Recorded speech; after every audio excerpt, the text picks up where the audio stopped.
Hello दोस्तों, कैसे हो आप? सर हम अच्छे हैं सर, आप कैसे हैं? मैं भी बहुत बढ़िया हूँ।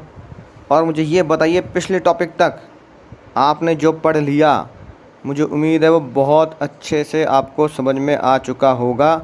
डिफरेंसेस, ठीक है ना, हमने पढ़े तो उनको ठीक से पढ़ेंगे, ध्यान देंगे और याद करेंगे। चलिए अब अगली बात करते हैं, अगले टॉपिक की तरफ बढ़ते हैं। अगली बात को गौर से सुनिएगा। अगली बात देखो, सेक्शन 5 एक अजीब सी बात कहता है। मुझे ये बताओ, अगर मैं बोलूं कि पैसे तो अभी ले लो भाई, पैसे अभी ले लो, सामान दे देना अगले महीने, या मैं बोलूं सामान अभी दे दो, पैसे अगले महीने, या मैं बोलूं आधा सामान अभी, आधा अगले महीने, है ना, थोड़ा है, थोड़े की जरूरत है। 90% पैसे अभी, है ना, सामान पूरा बाद में, राइट। इंस्टॉलमेंट में ही पैसे दूंगा, इंस्टॉलमेंट में ही सामान जाएगा। क्या ये सारे कॉम्बिनेशन जो मैं बना रहा हूं उल्टे सीधे करके, ठीक है ना, क्या सेल्स ऑफ गुड्स इन्हें कवर करेगा, नहीं करेगा? सेल्स ऑफ गुड्स क्या देगा? ये क्या चक्कर है भाई? इंस्टॉलमेंट में सामान दे रहे हो, पैसे सारे दे रहे हो, पैसे इंस्टॉलमेंट में दे रहे हो, सामान सारा ला रहे हो, क्या चक्कर है? ठीक है भाई, सामान तो बिका है ना। अब मैं उसका कॉम्बिनेशन कुछ भी बना दूं, तो जज साहब ने क्या बोला? कॉम्बिनेशन कुछ भी बना दो। सेक्शन 5 ने कहा कॉम्बिनेशन में लड़ने की जरूरत नहीं है। बहुत ही छोटा सा नन्ना मुन्ना सेक्शन है, बिना किसी टेंशन के, राइट। गुड्स इमीडिएट दे दो, पैसा आता रहेगा। पेमेंट अभी दे दो, ठीक है ना। डिलीवरी सामान की बाद में आती रहेगी, कवर है। आप इसे क्या मानोगे? सेल्स ऑफ गुड्स में कॉन्ट्रैक्ट ऑफ सेल मानोगे, राइट। इमीडिएट गुड्स अभी चाहिए अभी, है ना, और पैसा भी अभी चाहिए अभी, कोई दिक्कत नहीं है, ठीक है जी। अगली बात, डिलीवरी, राइट, और पेमेंट और बोथ मेड इंस्टॉलमेंट, दोनों बातें इंस्टॉलमेंट पे चलेंगी, कोई चक्कर नहीं है। सेल्स ऑफ गुड्स इसे कवर करेगा, राइट। डिलीवरी और पेमेंट और both are to made in some future date, यानी 100% सामान एग्रीमेंट टू सेल है। उस दिन सामान दे देना भाई, उस दिन पैसे भी मैं ही दे दूंगा, उसी दिन दूंगा, कोई टेंशन नहीं है। सब कुछ क्या है? फ्यूचर में चल रहा है। सेल्स ऑफ गुड्स इसको कवर करता है। और ये बात बहुत शानदार तरीके से, जानदार तरीके से आपको समझ में आ चुकी है, ठीक है जी। तो दोस्तों ये बात है उन लोगों के लिए जो विनर बनना चाहते हैं, उनके कुछ कैरेक्टरिस्टिक। अब ये बताओ, जो मुझे लगता है वो सबसे जरूरी बात मुझे लगती है, बस आपको एक ही चीज पे बिलीव करना है कि कुछ भी हो जाए, कुछ भी हो जाए, मुझे किसी भी हालत में रैंक पूरे में से पूरे नंबर लेके ही आने हैं। एक होता है देखो विश्वास, और एक होता है अटूट विश्वास। मुझे विश्वास है, फेथ है कि मैं कर लूंगा। अटूट विश्वास पता है क्या होता है?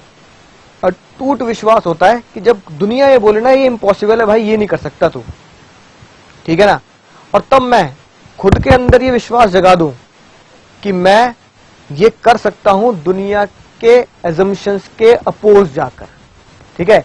जिसे सब नामुमकिन मान ले, उसे मैं मुमकिन करके दिखाने का दम रखता हूं, तो वो होता है अटूट विश्वास। खुद पे इतना कॉन्फिडेंस होना चाहिए, ठीक है ना। बाकी तो आप जानते ही हैं, प्लान, जब लोग खेल रहे हैं तो आप प्लान करें, लोग सो रहे हैं तो आप पढ़ रहे हैं, ठीक है, लोग डिले कर रहे हैं आप डिसाइड कर चुके हैं, है ना, लोग बस खाली पुलाव बना रहे हैं, आपने प्रिपरेशन शुरू कर दी, आपने शुरुआत कर दी, आप हार्ड वर्क कर रहे हैं, ठीक है ना। जब वेस्ट कर रहे हैं तो आप सेव कर रहे हैं, जब लोग बोल रहे हैं तो आप, है ना, मुद्दे की बातों को हमको सुन रहे हैं, राइट। अगर लोग पाउटिंग कर रहे हैं तो स्माइल कर रहे हैं, ठीक है। लोग क्रिटिसाइज कर रहे हैं भले ही आपको, है ना, तो आप कमेंट कर रहे हैं उसमें। और अगर लोग अपना टाइम वेस्ट कर रहे हैं तो आप अपना टाइम अपने टारगेट की तरफ दे रहे हैं। और मैं हमेशा कहता हूं, जब लोग आपको क्रिटिसाइज करना शुरू कर दें, ठीक है ना, अगर लोग आपको क्रिटिसाइज करना शुरू कर दें तो समझ लो तरक्की कर रहे हो, राइट। तो इसी उम्मीद के साथ बढ़ते हैं अगली तरफ, destruction of goods. Destruction of goods समझ रहे हो क्या हो रहा है? यानी कि आपके गुड्स क्या हो चुके हैं? आपके गुड्स खराब हो चुके हैं, डिस्ट्रॉय हो चुके हैं। सेक्शन 7, हम साथ हैं, सेक्शन 7, ठीक है। अब एक सवाल पूछूंगा क्योंकि आप ये चीज पहले भी पढ़ चुके हो, मुझे ये बताओ, ये कैरेक्टरिस्टिक जो लिखी है ये हमने आज से पहले कहां पढ़ी है? ठीक है, परीक्षा की घड़ी है आज आपकी। सबसे पहली बात कहां पढ़ा है ऐसा कि गुड्स है ना, या कॉन्ट्रैक्ट हो चुका है सेल का, यानी कि सेल हो गए, कॉन्ट्रैक्ट हो चुका है ना। गुड्स डिस्ट्रॉय हो चुके हैं before making the contract, right. Specific goods का कॉन्ट्रैक्ट करना है, कॉन्ट्रैक्ट कंक्लूड होने से पहले क्या हो चुके हैं, गुड्स डिस्ट्रॉय हो चुके हैं। और सेलर है ना, यहां लिख देता हूं, चलो, सेलर और बायर की कोई भी गलती नहीं है कि भाई गुड्स डिस्ट्रॉय हो चुके हैं, ये उन्हें पता भी नहीं है, उनमें से किसी गलती भी नहीं है। ये बात बताओ आज से पहले कहां पड़ी है? ठीक है, गुड्स स्पेसिफिक है, यानी एग्जिस्टिंग गुड्स में भी आपके सामने, नजर के सामने, जिगर के पास, तो गुड्स नजर के सामने जिगर के पास भी है।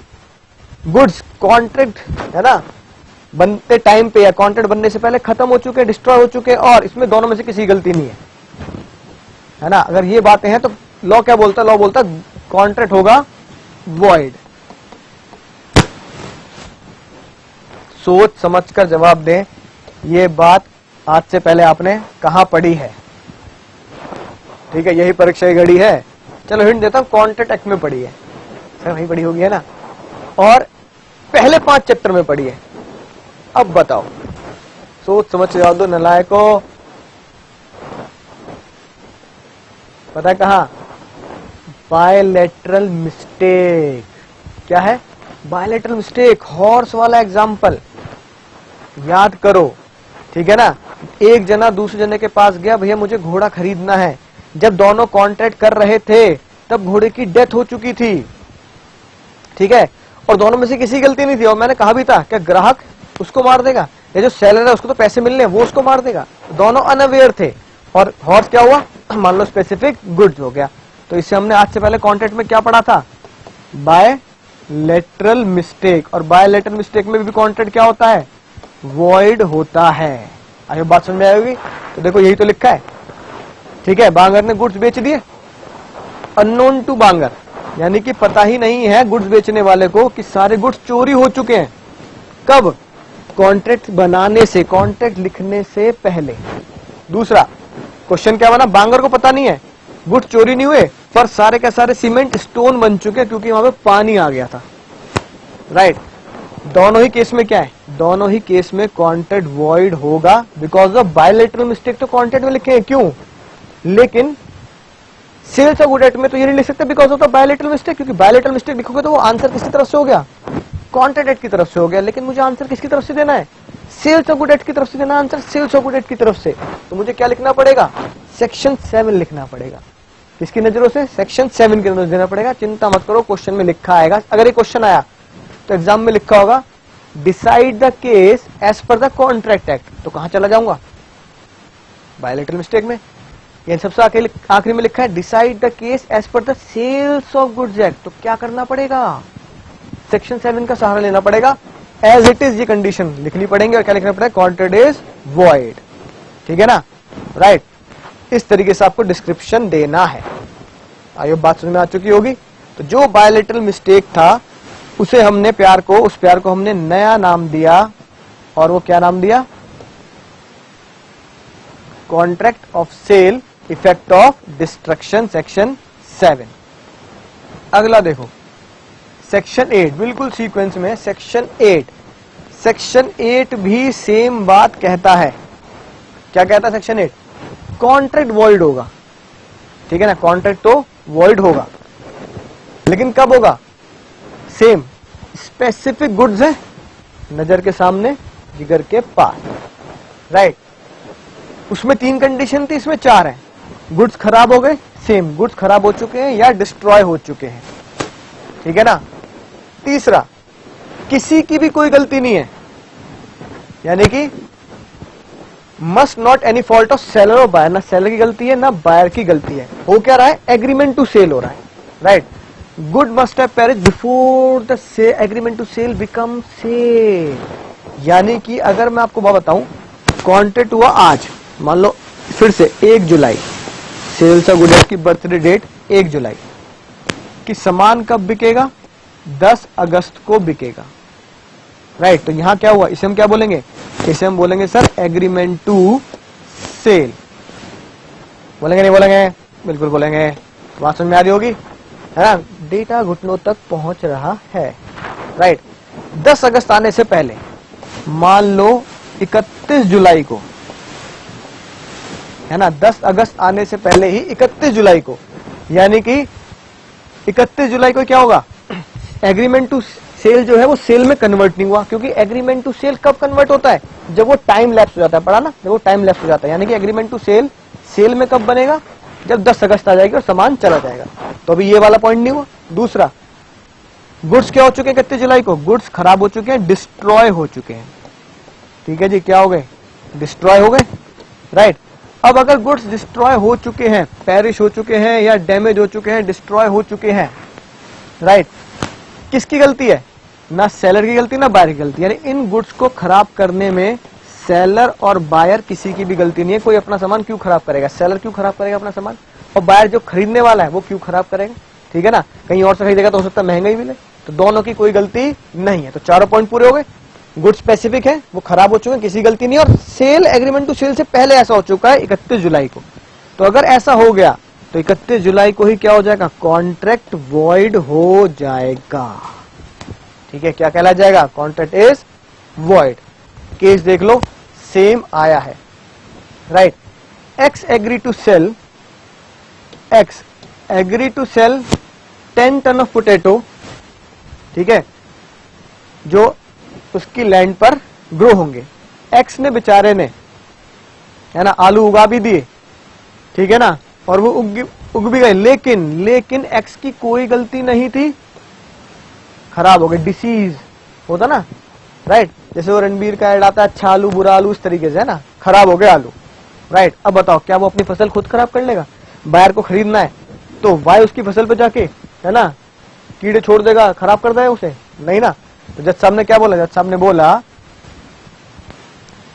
It was held that agreement to sale become void, क्योंकि ये तीनों चारों बातें पूरी हैं, ठीक है। Howell versus कपलैंड।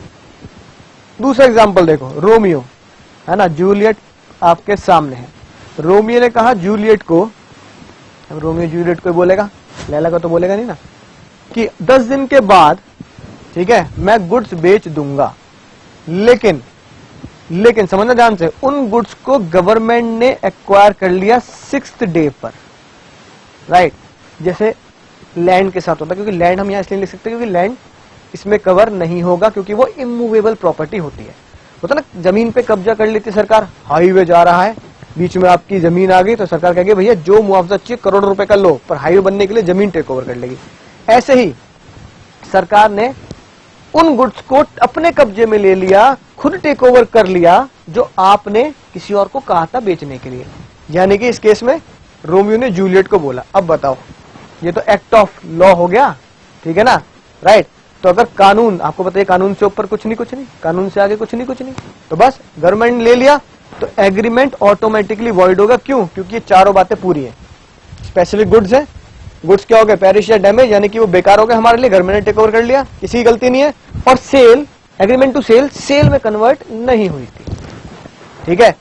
आयो बात समझ में आ चुकी होगी। तो सेक्शन 7 और सेक्शन 8 दोनों ही बात आप समझ चुके हो। एक और बात जो हम कॉन्ट्रैक्ट में भी पढ़ते आए हैं, ऑटोमेटिकली यहां सेक्शन 65 लग जाएगा, ठीक है। सर 65 क्या है, भूल गए, नलायको, सेक्शन रटो, याद करो, तभी मजा आएगा पढ़ने में। सेक्शन में बात करने में जो है सेक्शन 65 जैसे बोलता है, सेक्शन 56 ये बोलता था। तब जब कॉम्प्लिकेशन ऐसे होता है ना, सेक्शन का लेवल ही अलग होता है। तो नलायको सेक्शन 65 था, principle of restitution. Contract act में अगर वॉइड कॉन्ट्रैक्ट हुआ है तो वॉइड के केस में जिसने जो सामान किसी और को दे दिया या बेनिफिट ले लिया, याद आ रहा है, सेक्शन 65 कहता है वॉइड होने के बाद वो पैसा लौटाना पड़ेगा या बेनिफिट वापस देना पड़ेगा, ठीक है ना। फिर से झट से जाकर रिवाइज कर लो, सेक्शन 65 प्रिंसिपल ऑफ रेस्टिट्यूशन, जब कॉन्ट्रैक्ट वॉइड हो जाता है, ठीक है जी बात, सर समझ गए। तो ऑटोमेटिकली कॉन्ट्रैक्ट के, तभी तो पहले बताया था, कॉन्ट्रैक्ट के सारे प्रोविजन एज इट इज यहां लगेंगे, यहां पढ़ाने की जरूरत नहीं है। अब देखो यहाँ प्रिंसिपल ऑफ रेस्टिट्यूशन लगेगा, यहाँ बताने वाली बात नहीं है, कॉन्ट्रैक्ट बता चुका है, इसलिए मैंने आपको बता दिया वो लगना ही है वॉइड के केस में, प्रिंसिपल ऑफ रेस्टिट्यूशन। सर समझ गए सर, बहुत ही गजब बात है। अब अगला टॉपिक देखते हैं, पैसा, प्राइस। अब बताओ प्राइस क्या होता है, बहुत डिटेल में डिस्कस किया था जब हमने शेल्डन वर्सेस कॉक्स पढ़ा था, ठीक है ना। अगर याद आ रहा हो तो भैया प्राइस होता है पैसा, मनी कंसिडरेशन, जिसमें सर पार्टली बार्टर तो चलता है लेकिन फुल्ली बार्टर नहीं चलता। हाँ सर याद आ गई बात, सेक्शन 2 सबसेक्शन 10 ये बात बोलता है। लेकिन हमारे जो सेक्शन सीक्वेंस में चल रहे हैं, 7 पढ़ लिया बायलैटरल मिस्टेक, 8 पढ़ लिया कॉन्ट्रैक्ट वॉइड, है ना। सेक्शन 9 पैसा, पैसा कैसे डिसाइड होगा जब हम एक दूसरे से कॉन्ट्रैक्ट करेंगे। मान लो मैं तुम्हें तो पढ़ा रहा हूं, ये तो सर्विस होगी, गुड्स की बात नहीं है, तो सेल्स और गुड में याद रखना सर्विस कवर नहीं है, ठीक है, क्योंकि मैं तुम्हें सर्विस दे रहा हूं। अगर मैं तुम्हें पढ़ा रहा हूं ये तो सर्विस होगी, लेकिन मान लो मैं तुम्हें कोई सामान बेच रहा हूं, मान लो मैं बुक्स बेच रहा हूं तुम्हें, तो गुड्स में कवर होगा। सबसे पहली बात, पहला हम कर सकते हैं, प्राइस कौन डिसाइड करेगा, तुम और मैं पहले ही कॉन्ट्रैक्ट में लिख लेते हैं भैया इतने रुपए का प्राइस है, ठीक है, पहले कॉन्ट्रैक्ट में लिखते हैं। नॉर्मली गुड्स के केस में ऐसा ही होता है, प्राइस पहले से लिखा होता है। मान लो तुमने एक पैकेट गुड खरीदा, पैकेट गुड समझ रहे हो, मान लो नमकीन का बिस्किट का पैकेट लिया, उस पे पीछे एमआरपी लिखी है, तो price already fixed by the contract, आपको पता है इतने का ही बेचना है, राइट। तो इसका मतलब कई बार प्राइस फिक्स होता है कॉन्ट्रैक्ट में लिखकर ही, ठीक है। दूसरी बात, अब मान लो जैसे तुम्हारे मेरे केस में मैंने कहा लॉ मैं तुम्हें पढ़ा रहा हूं, इसकी फीस मुझसे मत पूछो, मैं डिसाइड नहीं कर रहा, इसकी फीस अकाउंट्स वाले सर से पूछ लो। तो इसका मतलब मैंने जाने अनजाने ये बात बोल दी कि तुम्हारे मेरे कॉन्ट्रैक्ट का जो प्राइस है ना, एक थर्ड पर्सन डिसाइड करेगा, और हम उसे पावर दे रहे हैं, भाई तू ही कर ले डिसाइड, कोई दिक्कत वाली बात नहीं है, ठीक है। तो जज साहब कहते हैं इसमें क्या दिक्कत है, और हम उसे क्या बोलते हैं, वैल्यूअर। अब एक बात देखो, तुमने अगर हिस्ट्री चैनल पे एक प्रोग्राम आता है हिस्ट्री पर, राइट, बैगेज बैटल या स्टोरेज वॉर्स, ठीक है ना, इस तरह के कुछ प्रोग्राम आते हैं, राइट। उसमें पता क्या होता है, वो जो गुड्स खरीदते बेचते हैं, ठीक है ना, मान लो किसी की कोई पुरानी तलवार निकल गई किसी डब्बे में से, तो भैया मुझे तुम्हें बेचना है। अब मैं कह रहा हूं यार पुरानी तलवार निकल गई, पता नहीं हिस्टोरिकल है, तो हो सकता है करोड़ रुपए में भी हो, या हो सकता है ऐसी हो, और मुझे पता लगाना कि वो असली है या नकली है, और अगर वो असली है तो उसका प्राइस आज के टाइम पर कौन डिसाइड करेगा और वो कितना होगा। तो पता है वो कहता है भैया मैं एक काम करता हूं, इसकी कीमत तो मैं जानता नहीं, पर मैं इसके एक्सपर्ट को, तलवार के एक्सपर्ट को बुला लेता हूं, वो इस चीजों में एक्सपर्ट है, वो बताएंगे इसका कितना प्राइस होगा। दो रेप्लिका हथौड़ी हैंजो स्वॉर्ड्स लेकर आए थे जिन पर डेविड कैरेडीन के सिग्नेचर्स थे। वो कलेक्टिबल हैं, लेकिन वो शख्स बहुत ज्यादा पैसे मांग रहे हैं, इसलिए मैंने स्टीव को बुला लिया है उनकी कीमत जानने के लिए। ये डेविड कैरेडीन की साइन की हुई तलवारें हैं। ओह कूल, वो 70s के मशहूर एक्टर्स में से एक थे। तो तुम क्या जानना चाहते हो कोरी? पहले भी यहाँ डेविड कैरेडीन की साइन की हुई ऐसी तलवारें आई हैं, और जब वो जिंदा थे तो इनकी कीमत $80 थी, लेकिन ये नहीं पता कि आज इनकी कीमत क्या है। ये बिल्कुल असली है, मुझे पूरा यकीन है। तो तुम्हारे हिसाब से इनकी कीमत क्या है? वेल, क्या ये रेयर है? नहीं, फिर भी इनकी इन दोनों को मिलाकर टोटल कीमत होगी करीब $600। तो भैया पता लगा, जैसे उसमें तो डॉलर्स में चलता है कि भैया आजकल इस जैसी तलवार को अगर आप बेचोगे तो $5000 में बिकेगी। तो इसका मतलब अब जो प्राइस है तुम्हारे मेरे बीच का, गुड्स का, तलवार का, वो कौन डिसाइड कर रहा है, एक वैल्यूअर आके डिसाइड कर रहा है, थर्ड पर्सन आके डिसाइड कर रहा है, जो कह रहा है कि भैया मैं बताऊंगा इसकी कीमत एग्जैक्टली कितनी है मार्केट में, तो हमें उस प्राइस पे करना पड़ेगा, डील करना पड़ेगा, ठीक है। और ये बात तुम मुझे बताओगे ऐसा कब होता है, जब प्राइस कब डिसाइड है, during the course of dealing, यानी जब हम लेन देन करेंगे तभी प्राइस डिसाइड होता है उन केसेस में, यानी determined by the course of dealing between the party. जब हम एक दूसरे से डील करेंगे ना तभी प्राइस डिसाइड होगा, पहले से हो ही नहीं सकता। और उस गुड्स को तुम बहुत अच्छे तरीके से जानते हो। बताओ नलायको, मम्मी से पूछोगे ना झट बता देंगी क्या, गोल्ड का प्राइस तो डेली बदलता है कि नहीं बात। तो भैया अगर आप गोल्ड की डील करोगे तो उसमें तो ये कहा था भैया जिस दिन खरीदने आओगे ना, जिस दिन खरीदने आओगे during the course of dealing, उस खरीदने पर भी जिस टाइम पे आप खरीद रहे होंगे ना उस टाइम का प्राइस लगता है। और उससे भी शानदार बात, शेयर्स। भैया शेयर्स गुड्स हो गए, तो शेयर्स में तो पता मिली सेकेंड, मतलब माइक्रो सेकेंड्स में शेयर के दाम कुछ पैसे में बदल रहे होते हैं, है ना। CNBC आवाज देखना, नीचे क्या हो रहा है, एक पट्टी चल रही होती है, Bombay stock exchange, national stock exchange, share के प्राइस बहुत जल्दी जल्दी बदल रहे होते हैं, बहुत जल्दी जल्दी। तो देखो मैंने अभी एक शेयर देखा, उसकी कीमत है 100 रुपए 50 पैसे। जैसे ही मैंने क्लिक किया बाय पे, तो पता लगा क्लिक करते टाइम पे उसकी कीमत हो गई थी 100 रुपए 70 पैसे, है ना, या 100 रुपए 10 पैसे। तो क्लिक करते ही बहुत मिली सेकेंड्स में ही वो चेंज हो जाते हैं। यानी जब मैं डील करूंगा ना, जब मैं खरीदूंगा, उस टाइम का, उस प्रेजेंट टाइम का, विद इन अ सेकेंड का भी प्राइस लगेगा। तो शेयर के केस में ये होता है।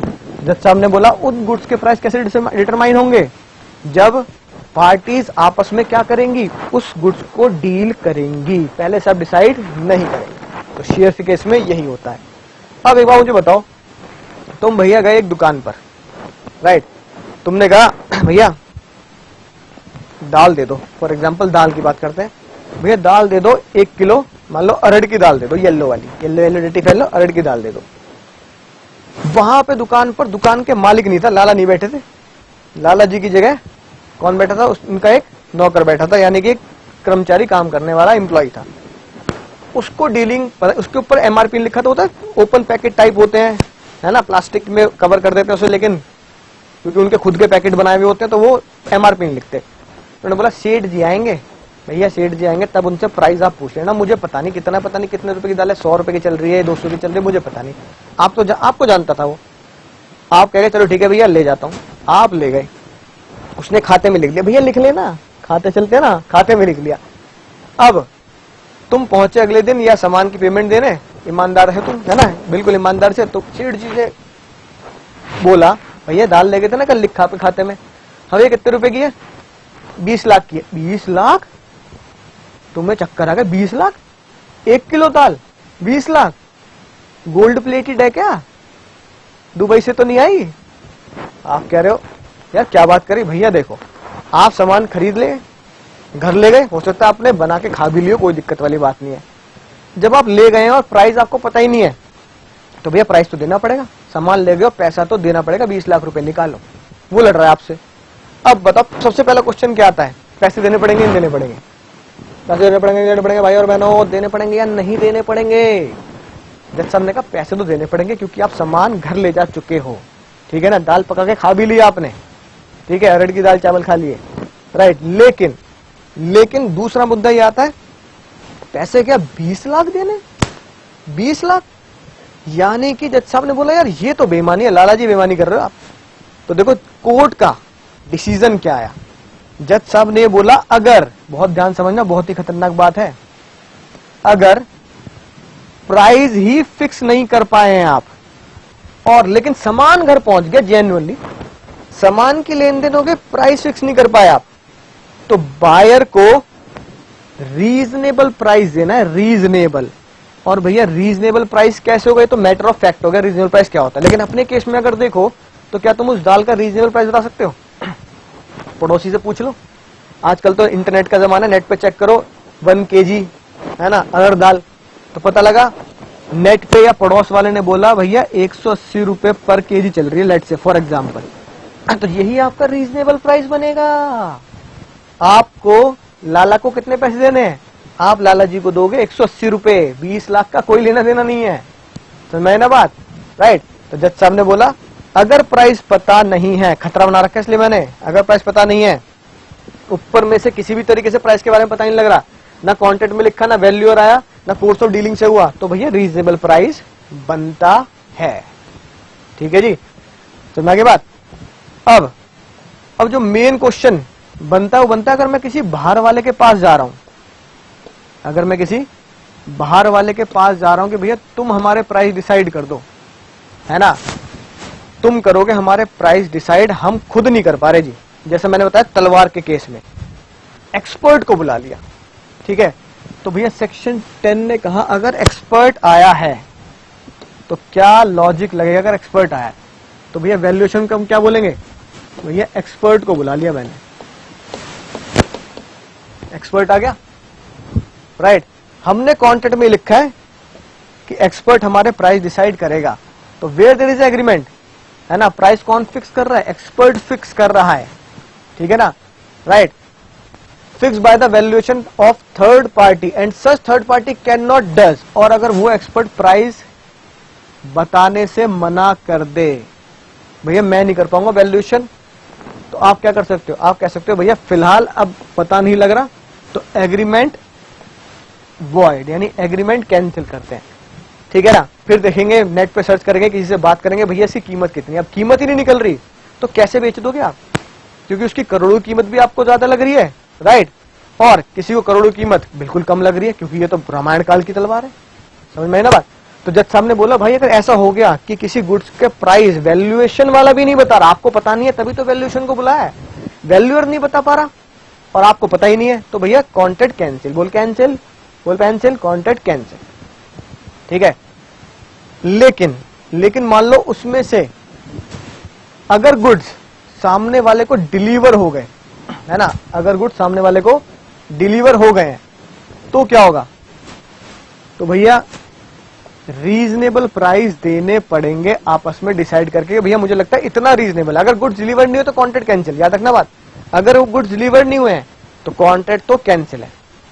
अगर गुड्स डिलीवर कर दिए, जज ने बोला अगर गुड्स डिलीवर कर दिए, वो सामान डिलीवर कर दिया, तो उस सामान का रीजनेबल प्राइस आपको पे करना पड़ेगा, और रीजनेबल प्राइस क्या होता है, मैटर ऑफ फैक्ट है। देखो क्या लिखा है केस स्टडी में, ठीक है, केस स्टडी से सारी बातें क्लियर हो जाएंगी, बहुत ध्यान से समझना। 100 बैग बेचने का कॉन्ट्रैक्ट हो गया, जिसमें हमने बोला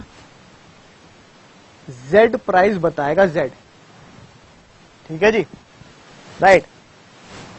प्राइस बताने से पहले Y ने रिसीव कर लिए 25 सीमेंट बैग, इसका मतलब क्या हुआ, अगर 25 बैग चले गए, इसका मतलब वो सामान डिलीवर हो गया सामने वाले के ऊपर, लेकिन प्राइस अभी बताने बाकी है। हुआ क्या, Z ने कहा भैया मैं नहीं बता रहा पैसे वैसे कुछ भी, अब बताओ, जब मैंने वो तलवार वाला केस लिया तो आपको बताया ना, अगर Z अगर बता ही नहीं पा रहा, पैसा वैल्यूअर बता ही नहीं पा रहा, और सामान आपके पास है, वो गुड्स आपके पास है, तलवार आपके पास है, तो कॉन्ट्रैक्ट कैंसिल, कोई दिक्कत नहीं, अवॉइड करो, कॉन्ट्रैक्ट वॉइड हो जाएगा। लेकिन अगर वो सामान कुछ चला गया, है ना, तलवार वाला केस तो मैंने थोड़ा सा हाइपोथेटिकल ले लिया, अगर वो सामान चला गया, राइट, जितना भी चला गया, फिर तो रीजनेबल प्राइस पे करने पड़ेंगे, reasonable price matter of fact है, आपस में डिसाइड कर लो, लड़ने की बात नहीं है, ठीक है। तो देखो यही बात लिखी है, agreement to sale become void, agreement to sale जो 75 थे ना, 75, 100 में से 75 वो तो वॉइड हो गए, यानी कि 75 बैग का कॉन्ट्रैक्ट तो वॉइड हो गया, लेकिन 25 बैग तो सामने वाले के ऊपर चले गए, सामने वाले के पास 25 बैग चले गए, उसके लिए क्या पे करेगा, रीजनेबल प्राइस उसे पे करना पड़ेगा, समझ गई बात, राइट। अगली बात देखो, अगला केस समझना ध्यान से, मजेदार बात, इस बार Z कह रहा है मैं प्राइस डिसाइड करूंगा भाई, मैं प्राइस डिसाइड करूंगा, चिंता मत करो, मेरा काम ही यही है, लेकिन Z को रोका गया X के द्वारा, X कह रहा है मत डिसाइड कर, मैं कह रहा हूं ना चल निकल जाओ यहां से, कोई टेंशन वाली बात नहीं, देख लेंगे, डिसाइड मत करो। अब ये बताओ, एक बंदा वैल्यूअर X ने और Y ने बुलाया और X उसे मना कर रहा है, तो बताओ क्या होगा, क्या होगा, ठीक है, तो पता क्या होगा, देखो ये लिखी बात, where valuer is prevented for valuation, valuation करने से तो रोका जा रहा है, चाहे वो सेलर रोक रहा हो, चाहे वो बायर रोक रहा हो, जो पार्टी रोक रही है, यानी जो बेईमानी कर रही है उसे रोक रही है कि भाई तू मत कर, हम देख लेंगे, ठीक है ना, राइट, उसके ऊपर आप केस कर सकते हैं, यानी पार्टी नॉट इन डिफॉल्ट, यानी जिसने बेईमानी नहीं करी, ठीक है, वो पार्टी इन डिफॉल्ट के ऊपर केस कर सकती है। तो देखो आंसर भी क्या होगा, ये होगा बी, देखो बी क्या लिखा है, agreement to sale become void, सुनना ध्यान से, यानी कि 75 बैग्स का तो कॉन्ट्रैक्ट ऑटोमेटिकली वॉइड हो गया, क्योंकि उसको मना कर दिया प्राइस डिसाइड करने से, लेकिन उसको मना किसने किया, X ने किया ना, तो Y क्या करेगा, Y क्या करेगा, Y 25 बैग के तो रीजनेबल प्राइस देगा, ये तो फिक्स है, जितना सामान पहुंच जाता है सामने वाले के ऊपर उतने के तो रीजनेबल प्राइस देना ही पड़ेगा, कोई टेंशन नहीं है। मुद्दे की बात क्या है, जो रेड पेन से लिखी है, मुद्दे की बात, हाउएवर y में maintain the suit for damages against x, x के ऊपर केस करेगा क्योंकि x ने ही फॉल्ट किया है और वैल्यूअर को मना किया है। ये बात समझ में आ चुकी होगी। अगला देखो सिंपल, सेम कहानी है, एक राजा और एक रानी है। z को रोका गया फॉल्ट ऑफ y के द्वारा, यानी कि z को y ने बोला, x ने y ने बोला भाई निकल जाओ, हम खुद देख लेंगे, आपस में सुलझा लेंगे, है ना, you may go now, right. Same 75 bag का जो एग्रीमेंट 75 का है ना, वो तो क्या हो गया, बेकार होना ही होना है, वो तो वॉइड हो गया। बट भले ही इसमें y की गलती है तो y को रीजनेबल प्राइस तो देना, ये तो फिक्स है। जो सामान चला गया उसका रीजनेबल प्राइस तो डिसाइड करना पड़ेगा। रीजनेबल प्राइस का मैटर ऑफ फैक्ट आप निकाल लेंगे अपने आप। x क्या करेगा, साथ साथ रीजनेबल प्राइस लेने के बाद x केस कर देगा y के ऊपर, क्योंकि उसने वैल्यूअर को रोका है। तो यहाँ पे फॉल्ट किसका हुआ, here the fault is of y। ये बात समझ में आ चुकी होगी। और अगर आप आखिरी एग्जाम्पल देखोगे तो सेम लिखा है आखिरी एग्जाम्पल भी। देखो ध्यान से क्या लिखा है, P है ना, P भी 2 बाइक हैं उसके पास, पीवीपी हॉर्न बजाता है, 2 बाइक है। उसने कहा भाई दोनों बेच दूंगा, चिंता मत कर, S को, राइट। लेकिन बाइक के पैसे डिसाइड करेगा Q, क्योंकि Q ही बाइक्स में एक्सपर्ट है, वही बताएगा कितने बिकेगी। उसने क्या किया, एक बाइक दे दी भाई, एक बाइक तभी की तभी दे दी भाई, बाइक ले जा, कोई दिक्कत वाली बात नहीं, आराम से चलाओ, कोई दिक्कत नहीं है। लेकिन मजेदार बात क्या हुई, Q खुद ने कह दिया मैं प्राइस डिसाइड नहीं कर सकता, है ना, मैं ये वैल्यूएशन नहीं करूंगा। अब क्या होगा, सेम कहानी है। P कह रहा है भैया बाइक लौटा दे जो तेरे को दी है, समझ बात। वाइल S क्या बोल रहा है, S claim for the delivery of second bike. S कह रहा है भाई लौटाना तो छोड़, जो दूसरी बाइक का भी हमने बात की थी ना, दूसरी बाइक भी मुझे दे, मेरे पास तो दोनों बाइक होनी चाहिए, लौटाना छोड़। क्या बात कर रहा है, लड़ाई होगी आपस में, बात दूर तक कोर्ट तक पहुंची। तो जज साहब ने क्या बोला, जो बाइक S के पास पहुंच चुकी है भाई उसका तो reasonable price they they. Reasonable price matter of fact है, डिसाइड कर लेना, जो भी बनता है रीजनेबल, ठीक है ना, देने पड़ेंगे। लेकिन सेकंड बाइक के लिए जो S चिल्ला रहा है सेकंड बाइक निकाल, सेकंड बाइक भी मैं लूंगा, सेकंड बाइक के लिए कॉन्ट्रैक्ट कैंसिल हो जाएगा, कॉन्ट्रैक्ट वॉइड हो जाएगा। आप उस कॉन्ट्रैक्ट को अवॉइड कर सकते हैं, क्योंकि सेकंड बाइक डिलीवरी नहीं हुई। और लॉ क्या बोलता है, लॉ पर हमने पढ़ा, लॉ बोलता है अगर वैल्यूअर मना कर देता है, ठीक है, और सामान अभी ट्रांसफर ही नहीं हुआ, वैल्यूअर मना कर रहा है, तो कॉन्ट्रैक्ट अवॉइड करिए, वॉइड करिए, कोई दिक्कत नहीं है, ठीक है। लेकिन जो सामान ट्रांसफर हो गया उसके क्या देने पड़ेंगे, रीजनेबल प्राइस देने पड़ेंगे। सेक्शन 10 का दम, आपको ये समझ में आ चुकी है बात। तो चलिए इसी उम्मीद के साथ आज का लेक्चर आपको बहुत शानदार तरीके से समझ में आ चुका है। एक एक कॉन्सेप्ट को आप ध्यान से पढ़ेंगे, एग्जाम्पल्स को, केस को ध्यान से देखेंगे, ताकि एग्जाम में अगर मिले तो हम 101% इसको आंसर कर पाए। तो मैं मिलूंगा आपको अगले एक शानदार लेक्चर में। तब तक आपको पता ही है, पढ़ते रहिए, सीखते रहिए, आगे बढ़ते रहिए, ताकि हम ला सके पूरे में से पूरे नंबर। तो मिलता हूं अगले लेक्चर में, तब तक आपको पता ही क्या करना है, दुआओं में याद रखना है।